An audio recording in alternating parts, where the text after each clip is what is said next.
Mister, every time you left, you made my mommy cry. Those 11 words shattered 8 years of carefully built silence faster than any bullet ever could. I never believed a child's voice could stop my heart, but that's exactly what happened on a quiet Tuesday afternoon outside Jefferson Elementary. My black Escalade waited at the curb, its polished paint reflecting the warm September sun, while parents gathered beneath maple trees, turning shades of amber. I wasn't there for myself. I was doing a favor for a business associate whose daughter had stayed late for choir practice. Simple. 5 minutes. In and out. That was the plan. Plans had a strange habit of falling apart whenever fate decided it was bored. I stepped out of the SUV, adjusting the cuff of my charcoal suit as the cool breeze carried the sound of children laughing across the playground. Their carefree voices felt foreign to me. My world had always been measured by schedules, negotiations, and responsibilities that never slept. Schools weren't places men like me visited. They belonged to people who still believed life followed simple rules.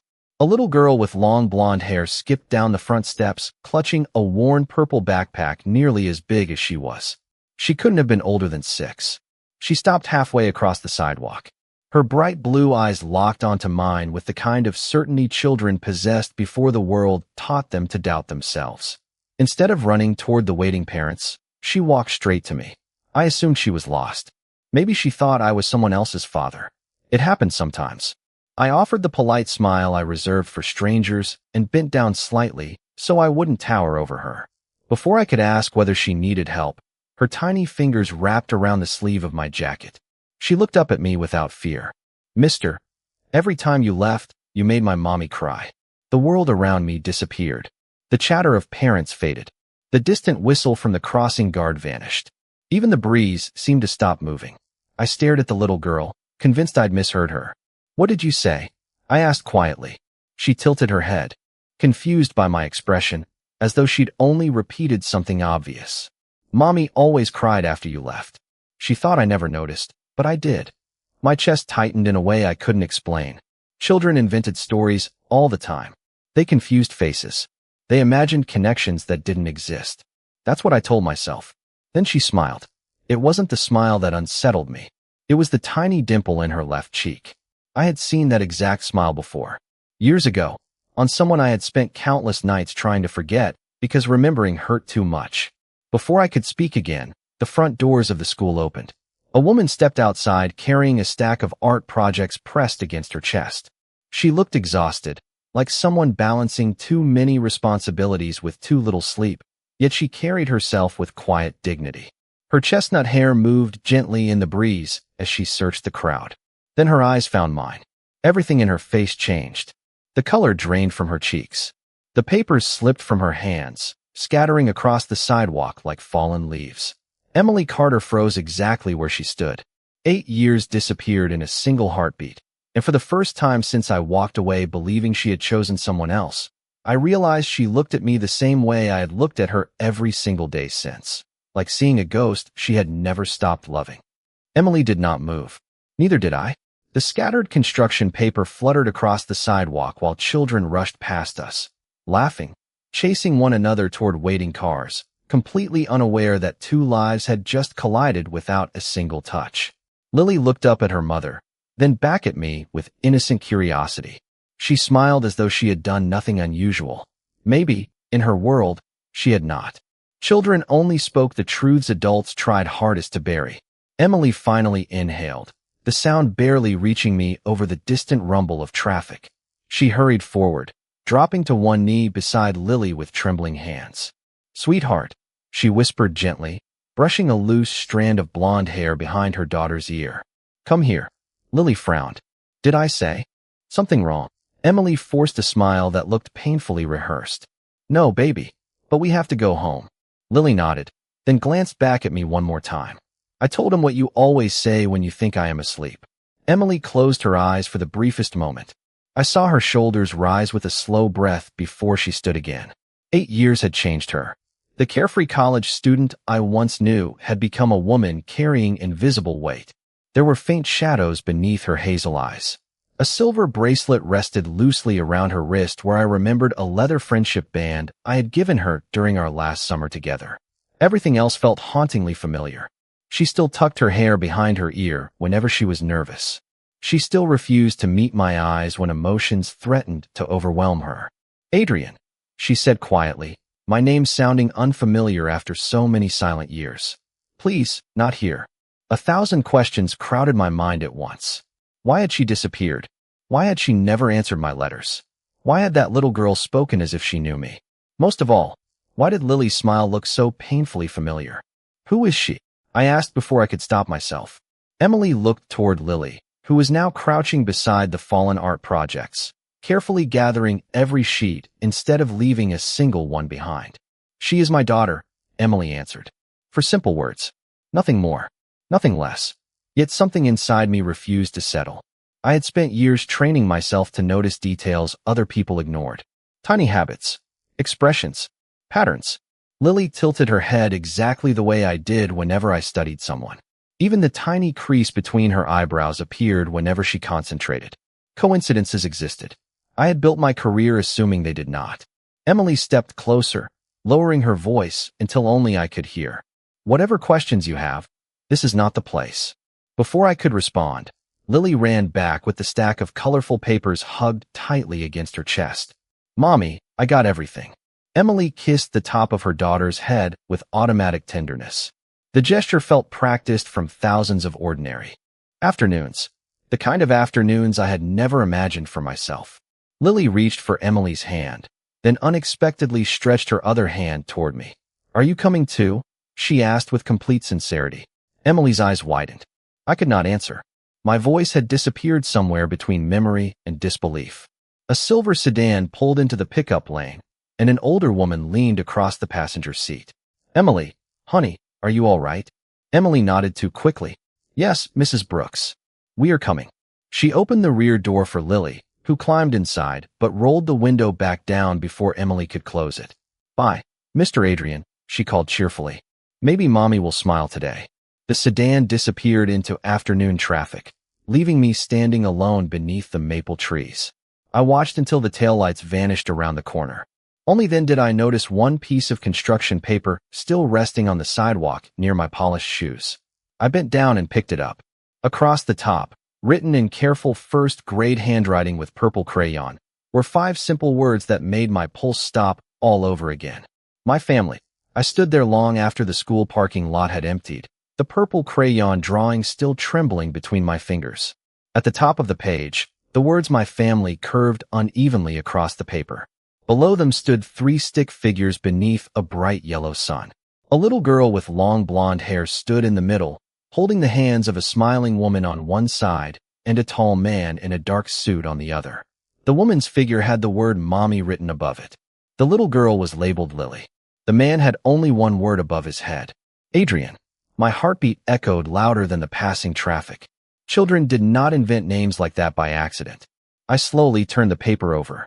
In the bottom right corner, written in an adult's neat handwriting, were the words, Wonderful imagination, Lily. Keep telling your beautiful stories. Miss Parker. Imagination. That single word should have comforted me. Instead, it unsettled me even more. Children imagined dragons and superheroes. They did not imagine the full name of a man they had supposedly never met. I slipped the drawing carefully inside my suit jacket as my driver approached from the front of the Escalade. Thomas had worked beside me for nearly 12 years. He knew better than to ask unnecessary questions, yet one glance at my face told him something had changed. Home, sir, he asked quietly. I looked back toward the empty school entrance. No. My voice sounded unfamiliar even to me. Find out everything you can about Emily Carter. Thomas hesitated for only a second. The teacher? I slowly nodded. Without frightening her. Without anyone knowing we asked. He acknowledged with a respectful nod before opening the rear door. During the drive across Manhattan, I stared through the tinted window while the city blurred into reflections of glass towers and afternoon sunlight. 8 years earlier, I had spent every morning expecting my phone to ring with Emily's voice on the other end. Every evening I convinced myself she simply needed more time. Weeks became months. Months became years. Eventually silence became easier to accept than hope. At least that was what I told everyone else. The truth was far less convincing. I had never stopped looking whenever I walked into a crowded restaurant. Never stopped wondering whenever I passed a bookstore we used to visit. Never stopped remembering the way she laughed whenever autumn leaves covered Central Park. My phone vibrated just after 5 o'clock. Thomas rarely interrupted me unless something mattered. "Sir," he said calmly, "I have preliminary information." I straightened immediately. "Go ahead." Emily Carter has lived in Brooklyn for almost 7 years. She teaches first grade at Jefferson Elementary. No marriage license. No record of divorce. Emergency contact is Margaret Brooks, age 68, retired librarian. I listen without speaking. There is also a birth certificate for Lily Carter. My grip tightened around the phone. Father's name. Silence answered first. Then Thomas spoke carefully. "The field is blank." I closed my eyes. A strange mixture of relief and confusion settled over me. Blank did not prove anything. It also did not erase the questions multiplying inside my mind. "Anything else?" I asked. "Only one unusual detail." Thomas paused again. "Hospital records indicate Emily gave birth exactly 7 months after you disappeared from public life following the Romano investigation." 7 months. The number echoed through my thoughts like a church bell. I remembered the last night I had seen Emily. Rain against her apartment window. Her hands wrapped around a mug of hot chocolate because she never liked coffee. She had smiled when I promised, "I will come back before the leaves fall." I had believed every word. The leaves had fallen anyway. And for the first time since that promise, I realized there might be an explanation neither of us had ever been allowed to hear. Sleep never came that night. I sat alone in the library of my townhouse overlooking the East River, the little drawing resting on the polished walnut desk beside a crystal glass of untouched sparkling water. The city lights shimmered across the dark water like broken stars, but my attention never left the purple crayon family smiling back at me. 7 months. I kept repeating the number as though saying it often enough would somehow change it. It did not. Just after sunrise, Thomas knocked softly before stepping inside with a slim manila folder. He placed it in front of me without a word. Everything inside had been gathered legally from public records and ordinary sources, exactly as I had instructed. I opened the folder slowly. The first page was a photograph of Emily standing outside Jefferson Elementary during a school fundraiser. She wore a simple navy cardigan over a white blouse, holding a tray of homemade cookies while children crowded around her. She was smiling. It was not the carefree smile I remembered from college. It was quieter now, more careful, the smile of someone who had learned to keep going because other people depended on her. The next page listed volunteer activities, weekend reading programs, holiday food drives, parent tutoring nights. She had built a life centered around giving pieces of herself away without expecting anything in return. Another page contained a newspaper clipping from 4 years earlier. Local teacher honored for community service. The article described how she had organized a neighborhood book drive after a small library closed. There was not a single mention of me, not even a whisper of the life we had once planned together. Then I reached the final photograph. Emily and Lily sat on a faded blue picnic blanket in Prospect Park beneath blooming cherry trees. Lily laughed with her head thrown back, while Emily watched her with unmistakable pride. They looked happy, not wealthy, not glamorous, simply happy. Something inside my chest loosened and tightened at the same time. I had spent years convincing myself Emily had chosen another future. Instead, every page suggested she had built one alone. Thomas remained quietly near the doorway until I finally looked up. "Did she ever leave New York?" I asked. "No, sir," he answered. "School records indicate Lily has attended the same elementary school since kindergarten. Emily has worked there for 5 years. 5 years. The realization settled heavily over me. She had never hidden across the country. She had been less than 15 miles away the entire time. I stood and walked toward the tall windows overlooking the river. "Thomas," I said softly, "how many letters did I send after she stopped answering?" He did not need time to remember. 32 that I personally mailed, sir." I nodded slowly. "And how many came back?" "None." I closed my eyes. Emily had never received them. Or if she had never answered. Neither possibility made sense anymore. My thoughts were interrupted by the vibration of my phone. It was an unfamiliar number. I almost ignored it before answering. A warm, elderly voice greeted me. "Mr. Knight? My name is Margaret Brooks. I believe we have never met." I remained silent. "Emily does not know I am calling," she continued gently. But after what happened yesterday, I think you deserve to hear something she has never had the strength to say." My heartbeat slowed into complete stillness as I listened. "For 8 years," Mrs. Brooks whispered, "that young woman has ended every birthday by making one wish. She never wished for money. She never wished for an easier life. She only wished that somehow, you were still alive." Mrs. Brooks invited me to her little brick house in Brooklyn 2 days later. I arrived without my usual convoy, leaving the Escalade several blocks away because the last thing I wanted was to draw attention to Emily's neighborhood. The October air carried the scent of fresh coffee and fallen leaves as I walked the quiet street lined with modest homes and bicycles resting on front porches. It felt like a world I had not belonged to in a very long time. Mrs. Brooks welcomed me with the gentle smile only grandmothers seemed capable of giving complete strangers.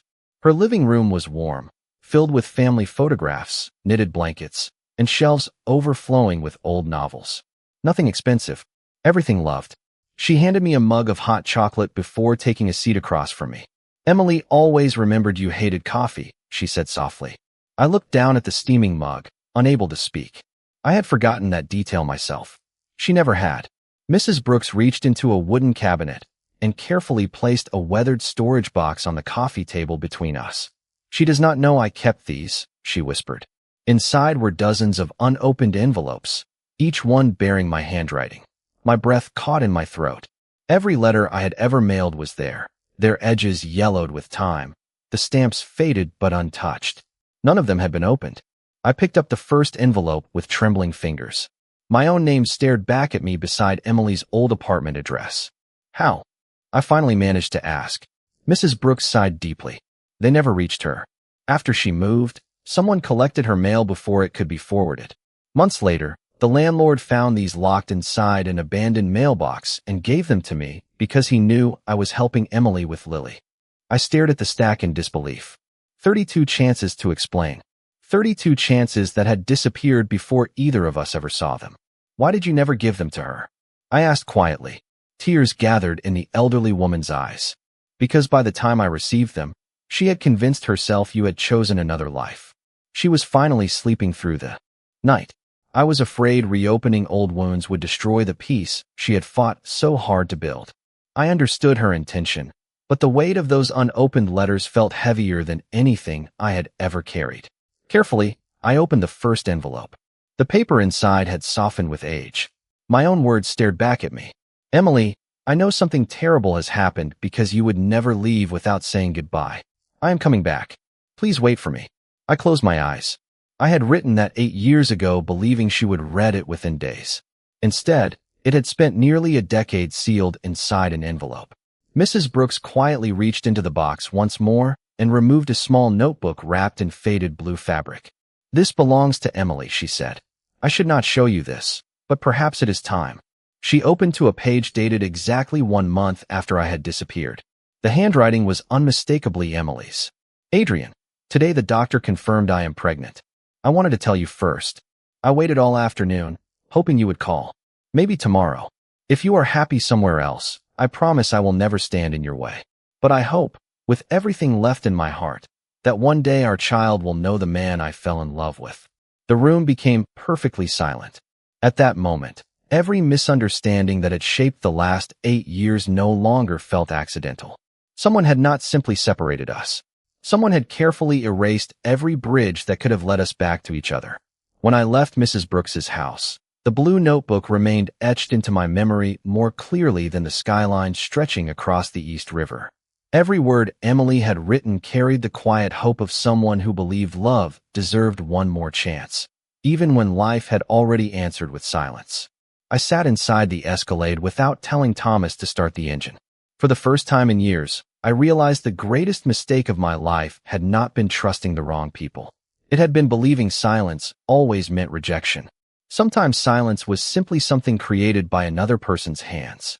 "Thomas," I said at last, my voice calm but firm, "I need to know. Who handled my personal correspondence 8 years ago?"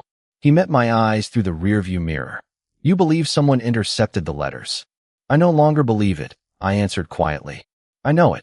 Thomas nodded once. "I will begin immediately." 3 days passed with unbearable slowness. During those 72 hours, I found myself driving past Jefferson Elementary more than once. I never stepped out of the vehicle. I simply watched from across the street as Emily greeted every child by name each morning. She knelt to tie untied shoelaces, accepted crayon drawings with genuine excitement, and somehow remembered every birthday and every favorite storybook. Lily always ran into her mother's arms after school with the same radiant smile that had first stopped me in my tracks. Watching them together made me understand something I had ignored for far too long. Emily had never needed my wealth. Lily had never needed expensive gifts. What they had needed was my presence. On Friday afternoon, Thomas arrived at my office carrying another slim folder. His expression was more serious than usual. He closed the door before speaking. "Sir, I found the man responsible for managing your outgoing mail during that period." My chest tightened. "Who?" Thomas placed a photograph on the desk. I stared at the familiar face in disbelief. Richard Hale. 8 years ago, Richard had served as my executive assistant, organizing appointments, travel schedules, and personal correspondence. I had trusted him with details I trusted almost no one else to handle. "He resigned 6 months after your disappearance from public business," Thomas explained. "He now works as a private consultant in Connecticut." I looked from the photograph to the unopened letters still resting beside my desk. "Why?" Thomas hesitated before handing me another document. Bank records show that shortly before resigning, he received several unusually large deposits from an anonymous holding company. We traced that company to someone connected with the Romano investigation. The room fell silent. It was not about money anymore. It was about intention. Someone had paid Richard to erase every path leading back to Emily, every letter, every forwarding request, every chance for two frightened young people to find each other again. I leaned back slowly, trying to steady my breathing. Anger came easily in my world. This felt different. It was grief wearing the mask of anger. "Do not contact him," I said after a long pause. Thomas looked surprised. "Sir, not yet." I glanced toward the family, drawings still carefully preserved inside a leather portfolio. Right now, there is something more important than finding out why he did it. That evening, as the sun dipped below the Brooklyn rooftops, Emily unlocked the front door of her small townhouse, with Lily skipping beside her. Before either of them stepped inside, Lily noticed a simple, white gift bag resting neatly on the porch. There was no expensive ribbon, no company logo, only a handwritten card attached to the handle. Emily slowly opened it, and her hands began to tremble as she read the single sentence written in familiar handwriting. "I am not asking for forgiveness today. I am only asking for one honest conversation whenever you are ready." Emily did not call that night. She did not send a message the next morning either. I told myself she deserved the time. 8 years of unanswered questions could not be repaired by a single handwritten note. Still, every hour of silence felt heavier than the one before it. Late Sunday afternoon, my phone vibrated with an unfamiliar number. I answered immediately. "This is Adrian." There was a pause filled only by soft breathing. Then Emily spoke. "Tomorrow, 4 o'clock, Riverside Park." Her voice remained calm, but I could hear exhaustion beneath every word. One conversation, nothing more. Before I could answer, the line went quiet. Monday arrived colder than expected. Gray clouds drifted over Manhattan, and the Hudson reflected the color of polished steel. I reached the park 20 minutes early, something I had never done for a business meeting in my life. Children chased pigeons across the walking paths, while couples pushed strollers beneath rows of fading trees. It was the kind of ordinary afternoon I had spent years believing I would never experience. Emily appeared exactly at 4 o'clock, wearing a light tin coat with her hands tucked into the pockets. She came alone. For several seconds, we simply looked at each other. Time had changed us both, but not the way we recognized one another. "Thank you for coming," I said quietly. She gave a small nod. "Mrs. Brooks told me she showed you the letters." "She did." Emily looked toward the river before speaking again. I was angry for a very long time. I did not interrupt. Then I stopped being angry because anger takes energy, and Lily deserved every bit of mine. Her words carried no accusation. Somehow that hurt more. I reached into my coat and carefully removed the bundle of unopened envelopes tied together with a simple ribbon Mrs. Brooks had given me. "These never reached you." Emily stared at them without moving. Finally, she accepted the bundle with trembling hands. She recognized my handwriting instantly. Her fingers traced the first envelope as though touching something impossibly fragile. "You really wrote all of these?" she whispered. "Every one." She slowly opened the oldest letter. Her eyes moved across the page before tears quietly gathered along her lashes. She covered her mouth with one hand. "You said you were coming back." "I did come back," I answered softly. "You were already gone." Emily closed the letter and shook her head. "I waited for months, Adrian. Every evening after work, I checked the mailbox. Every morning, I hoped the phone would ring." I swallowed the weight in my throat. I did the same. Neither of us spoke for a long moment. The wind carried a handful of golden leaves across the path between us. Finally, Emily reached into her purse and removed the faded blue notebook. She placed it carefully into my hands. "I almost threw it away 100 times, she admitted. "I could never do it." I opened to the page Mrs. Brooks had shown me, then turned another page. Another letter. Another date. Every birthday after Lily was born contained a message addressed to me, even though she had never mailed a single one. I looked up, unable to hide my emotion. "You kept writing to me." Emily smiled sadly. "It was easier than pretending you had never existed." Before I could respond, a familiar little voice floated across the playground behind us. "Mommy!" Lily came running toward us, waving excitedly with an ice cream cone in one hand, while Mrs. Brooks followed several steps behind. Lily stopped when she saw me standing beside her mother. She looked from Emily to me, then smiled the brightest smile I had ever seen. "See," she announced proudly. "I told you both that talking makes people stop crying." For the first time since I had met Lily, I allowed myself to kneel, so we were eye level. She offered me the melting ice cream cone with complete seriousness. "You can have the first bite," she said. "Mommy says sharing makes people feel better." I laughed quietly, surprising even myself. "I think you should keep it," I replied. "It looks much better in your hands." She giggled before happily taking another bite. Emily watched the exchange without speaking. There was still caution in her eyes, but it was no longer mixed with fear. It was uncertainty, the kind that came after discovering everything you believed for years might have been wrong. Mrs. Brooks smiled gently before leading Lily toward the nearby duck pond. "Come help me count the ducks," she said. "I think one of them is hiding." Lily eagerly skipped away, leaving Emily and me standing beneath a tall oak tree whose golden leaves drifted lazily onto the walking path. Emily folded her arms against the cool breeze. "She likes you," she whispered. I noticed. Emily looked down for several seconds before finally asking the question I had been expecting. "Do you want to know the truth?" I met her eyes.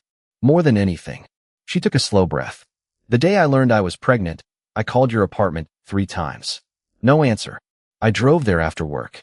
Her voice trembled slightly.